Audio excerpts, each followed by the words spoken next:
Na mimi nywele tu bado iko hivyo? Nywele tu iko sawa. Lakini sasa change nguo ya kurudi. Niweje enda na bag. Na hii sivai tena. Si ni hivyo? Hiyo vai tena. Hiyo utavaa tukifika town. Huko. Fundi zaliwa wapi sasa? Nirekea. Ni hapa next. Ni Shikuku. Maisikia Martin Shikuku. Kwa huko. Alikuwa mjumbe zamani. Sisi yako ni kali. Alafu alifariki. Sisi yako ni kali. Ni hatari, si ndio? Kwanza kama tulikuwa na dada yangu, tulikuwa tunafanya vituko. Okay, wewe tunakula pesa wote. Hiyo hata nikienda nunua tu gadget za kushoot sisi. Watu walikuwa wanasema tu wasichana wa Justo wakiingia hapa najua kuna watu. Ile mlikuwa mnatesa. Wewe alikuwa mahali jo. Shoisha hiyo. Kwa mahali msee. Alikuwa kutesa, alikuwa kusema. Wewe ndio wale wenye mtoni. Walikuwa wanapiganiwa mtoni. Piganiwa mtoni. Walikuwa sawa. Wajua kama bado uko kwa dunia. Fanya vituko. Jibambe. Kuna scene nataka juu part yetu ya huko town. Kuna mahali tutakuwa tumemashoshi nje sana. Nataka nimpigie simu atakuwa hapa kwa makaa. Nimwambie nimwambie yeye shoshi maisha imekuwa ngumu huko kwetu.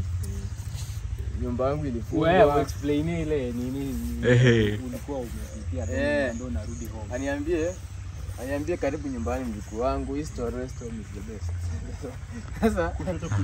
Sasa shoshi hii sasa utakuwa pale. Ukiwa pale utakuwa unaunda makaa. Hapo sasa mimi nikupigie simu uchukue nianze kukuambia habari shoshi nzuri sana. Unaendeleaje huko? Niambie niendelea vizuri. Niambie shoshi mimi niko na shida moja. Niambie shida ni gani mjukuu wangu? Ama dada yako anakusumbua? Niambie hapana dada yangu hata anisumbui kila kitu iko sawa, ako sawa. Lakini kuna shida niko nayo. Niambie mjukuu wangu shida ni gani? Niambie sasa shoshi huku mambo iliharibika.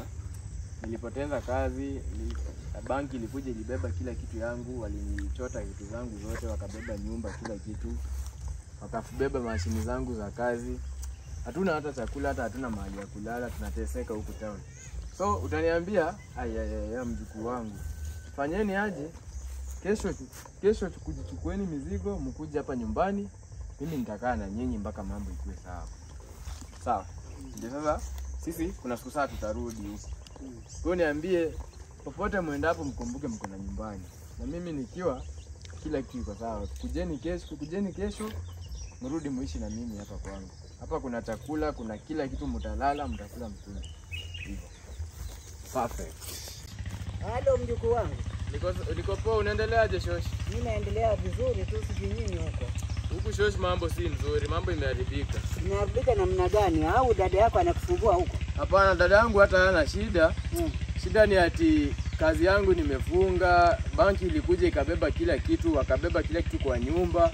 Sasa hata sina kazi, walibeba hadi mashini yangu ya kazi. Sasa mko na nauli? Tuna hata nauli, sina hata mahali pa kulala, bibi yangu hata alitoroka shoshi. Sasa mimi nitauza makaa. Kama nishauza nitamtumia nauli mkuje huko. Sawa, haina shida. Sina shida huko. Sawa, nitangoja. Haya, ngoja tu kidogo. Haya. Nikimaliza kuuza makaa na watumia nauli. Sawa shoshi. Na mkuje na dada yako. Haya, nitashukuru, tutakuja kesho. Na bibi alitoroka alienda wapi? After banki ilikuja ikabeba kila kitu, tukaanza hatuna mahali pa kulala, nyumba ikafungwa, alitoroka akatuacha. Usijali mjukuu wangu, wewe kuja tu nitatuma nauli. Hivi vizuri nitatuma. Rudia, huku kuna chakula, kuna kila huku kuna chakula. Bali kinyamaza urudie. Haya twende. Bibi yangu hata alitoroka, hata sijui tutafanya nini. Niambia mkuje, huku kuna chakula, kila kitu. Iko hapa, mtakula. Sawa shoshi, hata tukuje tuone kama mambo itakuwa mzuri. Lakini nasikia vibaya narudi nyumbani shoshi. Usijali mjukuu wangu. Huku ni kwenu. Sawa shoshi. Kule ni town. Sawa shoshi, tutakuja. Maisha ya nyumbani ni mazuri kushinda ya town. Sawa shoshi, ukituma fare tutakuja. Sawa mjukuu wangu. Haya. Nitatuma. Haya.